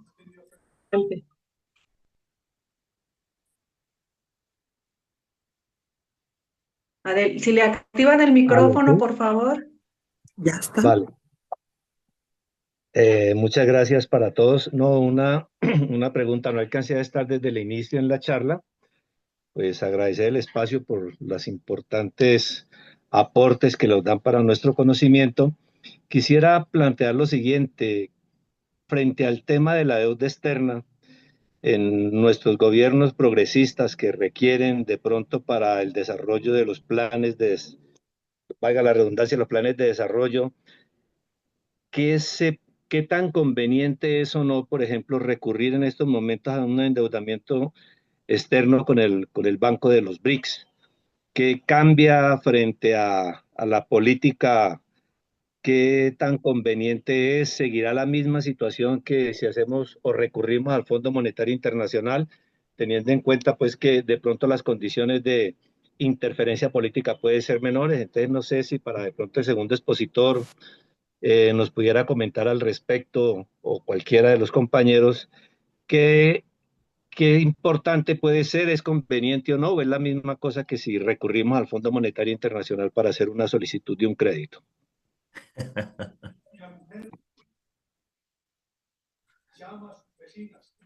Héctor, que es resumido. Dale, Héctor. Sí, Adelante. ¿sí me escuchan? Bueno, Sí, creo que el tema de los BRICS, yo creo que es un tema que vamos a tener que seguir profundizando a lo largo de todo el taller. Es un tema fundamental, al menos para nuestros pueblos, sobre todo los que estamos aquí bajo la órbita del imperio, el imperio norteamericano, y con donde las condiciones son más difíciles porque acaban de anunciar la presidenta de México que va a aplicar el 50% de aranceles a todas las importaciones chinas, sobre todo automóviles, electrónicos, etcétera. Y el gobierno chino ya declaró que de propuestas cuando son propuestas que vienen desde Estados Unidos. Los BRICS, los BRICS es una alternativa al imperio norteamericano. No. Estados Unidos lo ha dicho claramente. El enemigo para ellos es China. Y quiere que su área de seguridad, su área de influencia sea el Tratado de Libre Comercio y sea América Latina. Entonces está obligando a todos los gobiernos a que se sometan a eso e impedir que entre los productos chinos, porque el comercio, la industrialización china ya avanzó tanto que ha relegado al imperio norteamericano. O sea, es una lucha entre dos grandes potencias. Esa es la realidad como está el mundo. México, en los últimos 20 años, México importaba $1,000 millones de China, de importaciones. En 20 años, ahora importa México $100,000 millones. En 20 años aumentó a $100,000 millones, que es la mitad de lo que México le importa a Estados Unidos. Quiere decir que China le quitó casi medio mercado a Estados Unidos y eso está ocurriendo en otros lugares. Entonces, para ellos es importante quitar a China del mercado mexicano y latinoamericano. Y desgraciadamente, los gobiernos están plegando a los intereses de Estados Unidos. Yo soy de la idea de que nuestros pueblos tienen que diversificar su comercio. No pueden someterse a los dictados de una u otra potencia. México tiene que, y América Latina tiene que diversificar su mercado. Porque depender de un lado, depender del imperio, como ha sido México, México es un país dependiente. Dependemos de Estados Unidos. Dependemos, no tenemos una industria nacional en México. Importamos la mayor parte de los granos. México era principal productor de maíz y ahora somos el gran, éramos el principal productor de maíz y ahora somos el gran importador de maíz de Estados Unidos. Y así ocurre con una serie de productos. Entonces México es dependiente de Estados Unidos. México no ha crecido bajo la sombra de Estados Unidos. Nuestros pueblos no tienen una industria nacional. Entonces, lo que está en discusión es cómo crear desarrollos soberanos, independientes, que no se sometan a los dictados de las potencias. Los BRICS sí prestan a menores intereses que otras potencias. Tienen otras condiciones, pero abrirse al mercado con los BRICS no significa tomar partido por una potencia u otra. Pienso que los países pobres tenemos que buscar la diversificación, el multilateralismo y pugnar por un orden nuevo de carácter más justo, que elimine las guerras, que elimine las confrontaciones. Y para eso los países pobres pues tienen que unirse y crear un nuevo movimiento que alcen su voz para generar estas nuevas condiciones. En particular, pienso y soy de la idea de que, aunque en los BRICS hay países que no son abiertamente progresistas, sino que son también países capitalistas, pero en el contexto de la lucha por la hegemonía y por diversificar el comercio, es necesario que nuestros pueblos no se sometan al dictado del imperio norteamericano y que abran nuevas rutas para la diversificación de los lazos de amistad con todos los pueblos. Eso es lo que yo podría decir de los BRICS.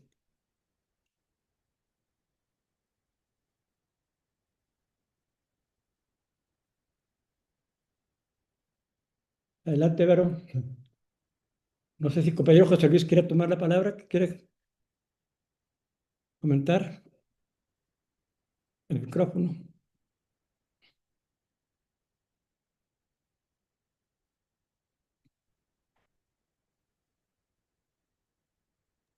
Ya, sí, estaba cerrado el micrófono. Sí, bueno, coincidiendo mucho con el compañero Héctor, creo que sí quiero pensar quiero pensar lo siguiente. México en realidad, si se hubiera un cambio de política realmente antineoliberal o contrario al neoliberalismo profunda, México no tendría tanta necesidad de pedir nuevos recursos o de endeudarse como lo ha venido haciendo. Efectivamente, tenemos mucho espacio para poder lograr un mayor aumento en el financiamiento del gasto público pues, a través de una reforma fiscal que realmente hace falta, porque efectivamente hay una gran desigualdad en las cuestiones de lo que pagan el ciudadano promedio, de lo que pagan los grandes empresarios, los otros, digamos, los ciudadanos comunes y corrientes, en general, pro general, pagan más impuestos que los grandes millonarios. Y ellos están obteniendo un aumento enorme en sus fortunas, en sus beneficios, tanto en la banca privada, extranjera, etcétera, como en la nacional, y eso con todo y pandemia, ¿eh? Entonces, mientras que nuestros ingresos han crecido o se mantienen prácticamente igual o inclusive han decrecido en algunos aspectos.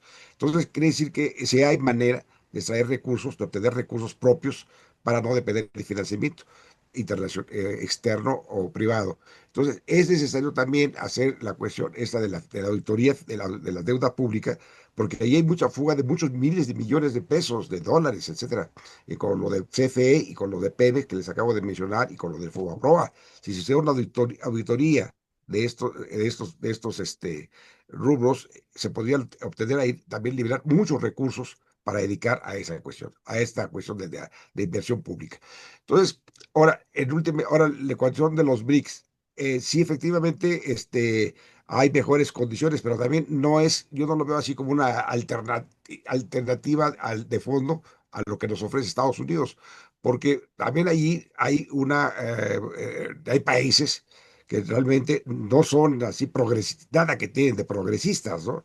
Por ejemplo, en la India hay un gobierno de derecha muy nacionalista y opresor de otros sectores de la población que no son, digamos, hindúes, porque la India es un país de muchas nacionalidades. Entonces, hay otros sectores que son muy oprimidos por este grupo ultranacionalista representa el gobierno actual en la India.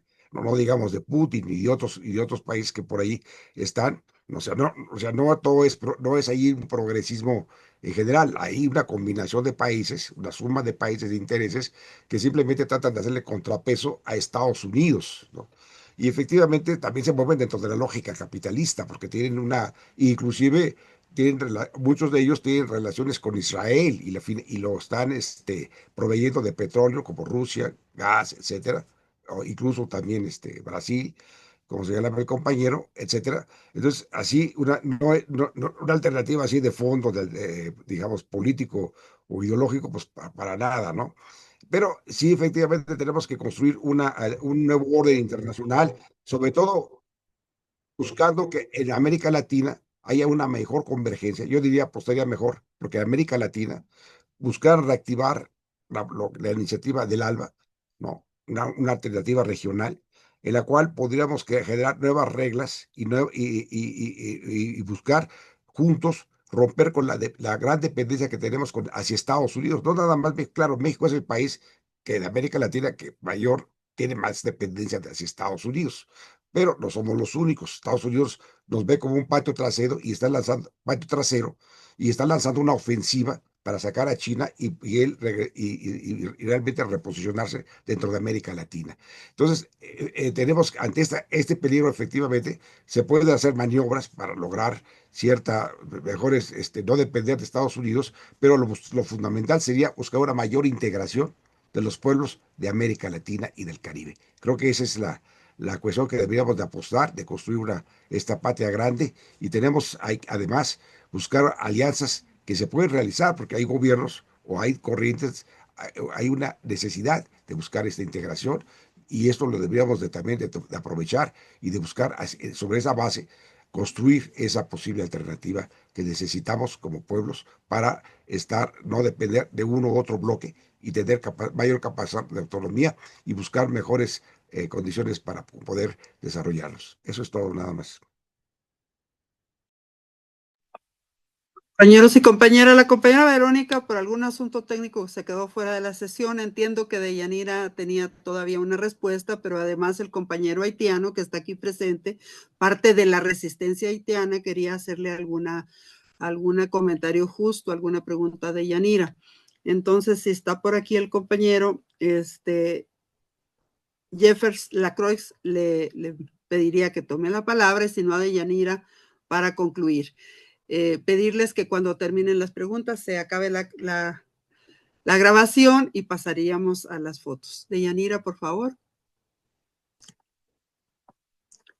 Sí, gracias. Bueno, yo nada más, igual como para argumentar un poco en esta cuestión de los BRICS, creo que ya las políticas económicas del poder como de un solo país ha demostrado que tiene pues sus propios límites como sistema capitalista, ¿no?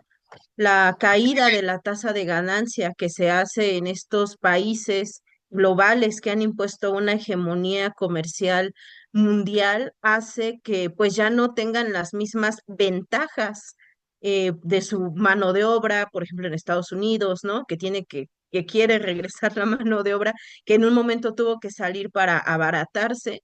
Ahora creo que hay una disposición que creo que ya va a ser la norma en política comercial internacional, que es más como una asociación como multilateralista comercial de intercambio, ¿no? O sea, ya no un solo país como que tiene toda la fuerza hegemónica que construyó Estados Unidos en el siglo XX, que ahorita se lo disputa con China, pero también entran otros pequeños en términos regionales y en eso se va a mostrar como la política y creo que desafortunadamente las fluctuaciones internacionales en los próximos años. Entonces creo que hay que definir un poquito la política también en ese sentido, ¿no? ¿A qué nos enfrentamos con estos pequeños intercambios regionales? Por ejemplo, el obligar que México, entre que sea su principal socio comercial Estados Unidos, también empiece a diversificar con quién se está vinculando. Entre ellos puede ser el BRICS de manera como de grupo comercial o de manera individual, ¿no? Más bilateral en pequeña escala de acuerdos comerciales pequeños con algunos otros países, para unos mejores términos de intercambio, para generar como que cierta estabilidad al interior, ¿no? Del país en manera comercial con una cuestión como de los precios, que también se va a ver reflejado esta variabilidad como muy desajustada, ¿no? Y yo creo que políticamente abre la posibilidad de decir mejor exigir condiciones para mejores intercambios y que no sea impuesto como en estos precios o que un solo país, ¿no? Como condicione con tratados comerciales a gran escala y de manera unilateralista, pero también justo rompiendo ese poder hegemónico político de algunos de estos países que se plantaban comercialmente, pues también abre la posibilidad de que entonces ahora se empieza a romper esa vinculación colonial que se tiene a través de la deuda, porque ya no vas a tener todo el poder comercial y político, entonces ahora sí puedo poner las condiciones para dejar de pagar la deuda y que me sigas condicionando, porque ya puedo hacer otros acuerdos con otros países que me va a dar otro panorama como al interior. Creo que esa es la posibilidad y que se va a estar discutiendo muchas veces en los próximos años. O sea, esa va a ser como la nueva geopolítica, ¿no? Más multilateralista, con estos grupos tipo BRICS o de manera unilateralista. Y esto hay que discutirlo para los próximos años en términos de política y ejecución de liberación de los países y las economías. Nada más, quería comentar eso. Pues gracias. Muchísimas gracias. Hemos llegado al final de esta sesión. Agradecemos la presencia de todos ustedes, de nuestros 3 ponentes magníficos y el apoyo técnico de John Castaño. Vamos a recordarles que la próxima sesión es el día 20 de septiembre en el horario respectivo de cada país y que vamos a continuar profundizando en nuestro curso ahora con el tema del sistema deuda y las instituciones financieras. Vamos a pasar a la foto, dejamos de transmitir por favor en el YouTube y les pedimos que abran sus videos, pongan su mejor foto, pongan su mejor cara. Al compañero John le pediríamos que pudiéramos ir a las 3, a hacer la captura de las 4 pantallas que tenemos acá, de tal manera que todos